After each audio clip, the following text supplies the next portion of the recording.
programa de pós-graduação em Linguística Aplicada, para mim, tem feito uma diferença muito grande, porque, enfim, ser professora, principalmente do ensino médio na escola pública no Brasil, é algo bastante desafiador. Bom, nesse sentido, já estar aí há 24 anos trabalhando com essas juventudes do ensino médio, o nosso trabalho, que ainda está em processo para qualificação, implica um campo emergente chamado educação online. E nele, apresenta toda uma transformação, desde a concepção de pensamento, de entendimento do ser humano, para além de uma ideia antropocêntrica e sociotécnica. Nesse sentido, desde a nossa caminhada no mestrado em educação, a gente tem procurado perceber como essas juventudes têm transitado no ensino médio da escola pública, em que medida a perceber esses aprenderes juntamente à tecnologia, porque hoje a gente tem uma ideia muito assim, proíbe o celular, usa o celular. Pensa a tecnologia de uma maneira extremamente instrumental. Então, nesse sentido, nós temos procurado perceber, não só na nossa prática diária, na conversa com outros professores, mas perceber como esses jovens que vivem através, junto à tecnologia, não dissociada dela, eles têm aprendido, porque muitas das vezes a gente prepara aquele plano de aula maravilhoso, e percebemos que a nossa aula muitas vezes é assim, mas eu fiz uma aula com toda a questão que poderia chamar a atenção, o estímulo, os textos, e nesse sentido, muitas das vezes eles estão com outros tempos e espaços no próprio espaço físico da sala de aula. Então, a nossa tese, o nosso projeto de tese, ele vem justamente com essa necessidade, juntamente à sociologia das juventudes, a questão da educação online, de perceber, juntamente a essa nova proposta curricular que nós estamos vivenciando, com alterações, mais uma vez, essa pulverização do ensino médio, em que medida a tecnologia, a questão do aprender desses jovens do ensino médio tem se dado. Então, o nosso trabalho, ele justamente incide sob a ótica que inicialmente não era, mas tornou-se um componente curricular chamado de projeto de vida. Que projeto de vida é esse? Como é que tem se dado? E olhar e conversar com esses jovens. Por quê? Porque o nosso país, o Brasil, ele foi o primeiro país na América Latina a instituir, a tornar legal, a partir da PEC 65 de 2011, o Estatuto das Juventudes. Mas que juventudes são essas? Quem são esses jovens que hoje tanto se fala em protagonismo juvenil, em identidades e culturas juvenis, mas, ao mesmo tempo, quando a gente vai para a escola, mantém uma proposta curricular cujo nome muda, mas a estrutura, a educação bancária, a estrutura extremamente gradeada em termos de currículo se mantém. Então, você não usa o celular, mas você usa o celular, você não pode usar. Então, muitas das vezes, a questão desses tempos e desses passos tem se perdido. E a nossa tese de doutorado, então, emerge para perceber como tem se dado esses aprenderes, esses tempos e esses passos, e ouvindo esses jovens através dos seus projetos de vida, se efetivamente esse projeto de vida tem se constituído ou não, e de que maneira. E, a partir disso, problematizar e tensionar, então, não só a Base Nacional Curricular Comum, o referencial curricular gaúcho, que se apresenta de uma maneira extremamente fragmentada. Muitos aqui dos colegas e das colegas têm trazido a importância da formação de professores, por exemplo, e assim, sem querer ofender, mas se não fossem a nossa coragem no sentido de desbravar, de descortinar esses territórios das tecnologias, através de uma formação por nossa conta, as formações dadas pela mantenedora, certo? Independente de quem esteja no governo, não tem surtido efeito na nossa prática diária, muito pelo contrário dista, porque eles pintam esses jovens, principalmente do ensino médio, como sujeitos ideais. Só que eles também, como nós, têm diversos problemas, têm de diversos matizes, e a gente tem que pensar e problematizar e tensionar esses projetos de vida para além de uma mera concepção curricular, que apresenta uma pulverização, e de que maneira isso efetivamente diz a eles no que se refere à sua constituição, não só como sujeitos plenos, como cidadãos, como preconizam, portanto, esses documentos norteadores da educação brasileira, mas principalmente o nosso papel nessa co-construção de conhecimento e formação dessas juventudes. Inicialmente, é o que nós pretendemos. Muito obrigada. Sabrina, tem bastante tempo ainda. Eu procurei ser sucinta, professora, por conta justamente do tempo, né? Não, tudo bem. Alguém tem algum comentário? Gostei muito da fala da parte do celular. Parabéns pelo trabalho. E já que vocês têm olhado para isso, gostaria de saber também sobre a tua percepção no grupo de pesquisa, né, na tua inserção, como vocês têm percebido o celular aí nesses contextos de aprendizagem. Eu não sei se vocês também olham para uma perspectiva comportamental, né, em como isso vem sendo usado, de que forma vem sendo usado, para compreender mesmo, já que é o grupo que tem olhado para essas situações, essas interações, né, como elas vêm se reverberando aí na sala de aula, e se teria alguma dica de como esse instrumento poderia potencializar aí as práticas escolares sem ser somente o... claro, tem o uso de leite também, por prazer, enfim, mas para além disso, né? Claro. Muito obrigada pela tua pergunta.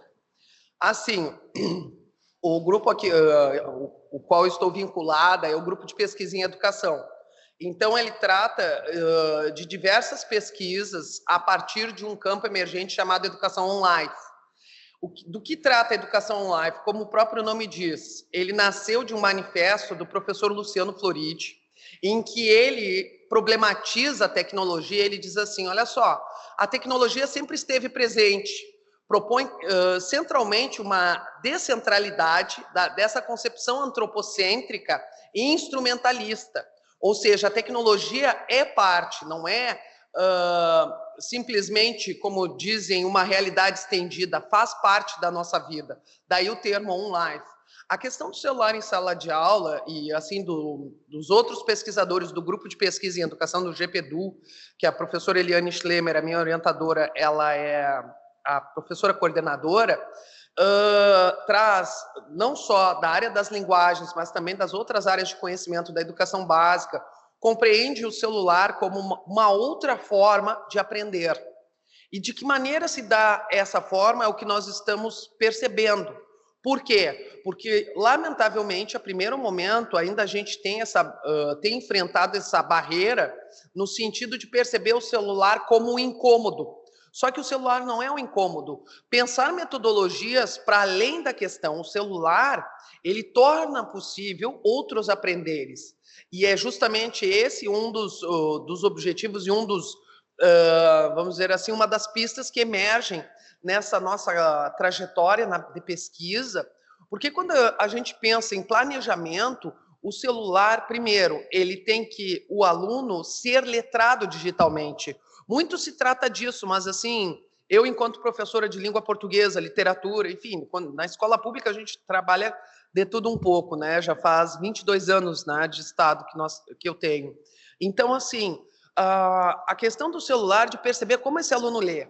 Porque, na realidade, como alguns textos trazem, claro, não a maioria, mas alguns que eu vi, trazem o celular como um mero suporte, e não é só um suporte.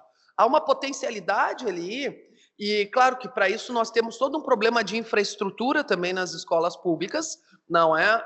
No sentido de internet, no sentido de manter o aluno desenvolvendo aquela tarefa, quando na realidade há muito mais, e a rapidez também, carreada principalmente pelas redes sociais.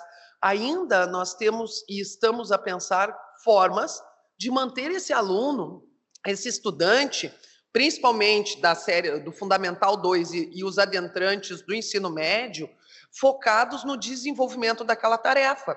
Porque, como eu exemplifiquei na minha fala ali inicialmente, a gente pensa um plano, procura ver textos, pensa em todo o estímulo imagético, não só o texto escrito propriamente para poder trabalhar, estratégias diferenciadas e muitas das vezes não correspondem eles à nossa expectativa pelo fato de eles terem outros interesses, né?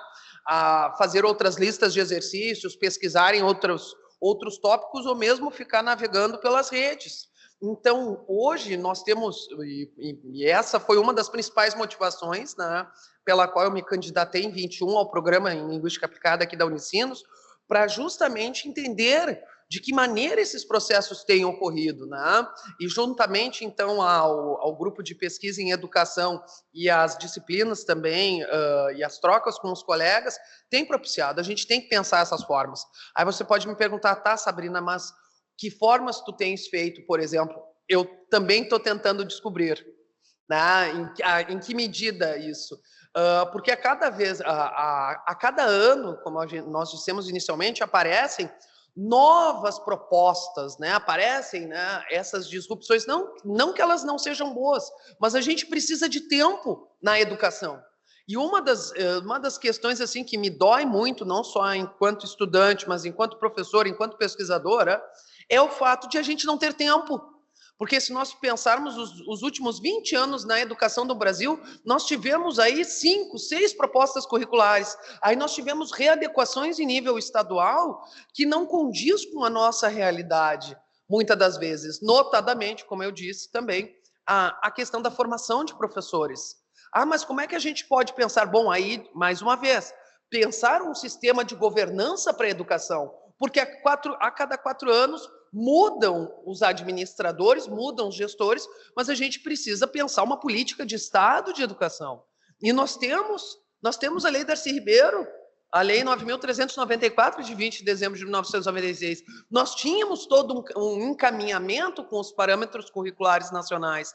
Veio a BNCC e colocou tudo abaixo. Desculpem. Mas assim, quando a gente pensa as áreas como estavam sendo delineadas inicialmente, os princípios norteadores, nossa, estabeleceremos uma política de educação com E maiúsculo. E, lamentavelmente, veio a BNCC a 14.415 e botou tudo a perder. E, infelizmente, eu gostaria de saber quem foram as vozes finais que eles ouviram frente a mais de 8 milhões de contribuições, né, na época 2017 e 2018, certo? Não sei se eu respondi ou não, mas é isso aí. Está. Oi. Olá. Eu não sei se talvez tenha respondido alguma coisa, mas tu falou que é da letras, então dá aula de português e literatura. Tu tem experiência com projetos de vida também? Também. Foi o que carreou, sim, porque, como eu disse, né, nas escolas estaduais, na última escola que eu mudei esse ano, eu implementei o projeto de vida, né? O meu trabalho, assim, embora eu seja das letras, eu sempre fui e sou uma ávida leitora, né? Eu leio muito e escrevo muito também, porque é a forma com a qual eu aprendo. Eu leio e eu tenho que escrever à mão, até hoje. E, assim, na época da implementação dessa nova, enfim, desse novo ensino médio, o então diretor da escola me perguntou, porque o meu trabalho de mestrado ele foi na educação voltado à sociologia das juventudes. Então, a questão de eu ter tido contato, né, ter tido a oportunidade de contatar o Observatório das Juventudes, que foi o primeiro da América Latina, fundado pelo professor Juarez Tarcísio Dairel, na Universidade Federal de Minas Gerais. Logo em seguida, aqui a PUC do Rio Grande do Sul, onde eu fiz o mestrado. Depois o Observatório da URGS. Então, assim, foi um trabalho com o qual eu participei ativamente. Eu apresentei trabalhos em outros países da América Latina, levando essa questão e discutindo as juventudes na América Latina, sobre diversos matizes, sobre a questão da violência, sobre os discursos, né? E a minha pergunta à época foi, à luz do Politécnico, daí a questão da estrutura curricular, se a escola tinha sentido ou não, porque o peixe, a grosso modo, que foi vendido era: não, nós apresentamos essa proposta agora para o Estado do Rio Grande do Sul e vai melhorar os índices, assim, diminuirá consideravelmente a evasão, o abandono, etc., etc., o que não aconteceu. Tá? Então, nesse sentido, e aí eu também trabalho com projeto de vida ainda hoje. Além da língua portuguesa, literatura. Uma pergunta. E os alunos gostam? Olha, como a gente diz, a gente tenta. É porque, assim, só para explicar, o ensino fundamental, eles falam muito no protagonismo, mas como é que a gente desperta o protagonismo naquele sujeito que é passivo? E é um processo que não inicia no médio. Aí entra a questão da estrutura curricular, conforme nós dissemos, e da gestão. A gente desperta o engajamento, engagement, até eu tenho um artigo com uma colega sobre isso, a gente desperta o engajamento não no ensino médio, mas no ensino fundamental.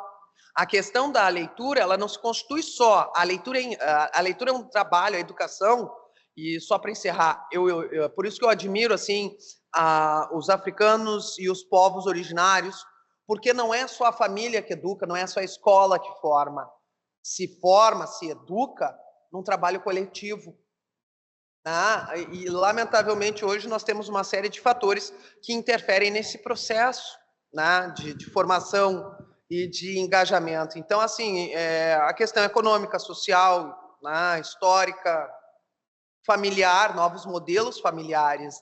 Então, isso implicaria uma discussão, enfim, e repensar que tipo de sociedade a gente quer.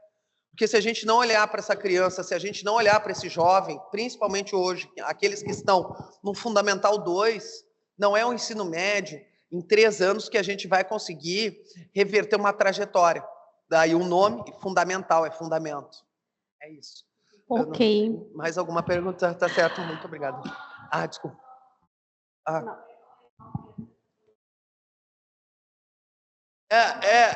Que assim, que não tem como, né? Porque por mais que a gente tente, não é o problema, mas que assim a gente precisa de tempo.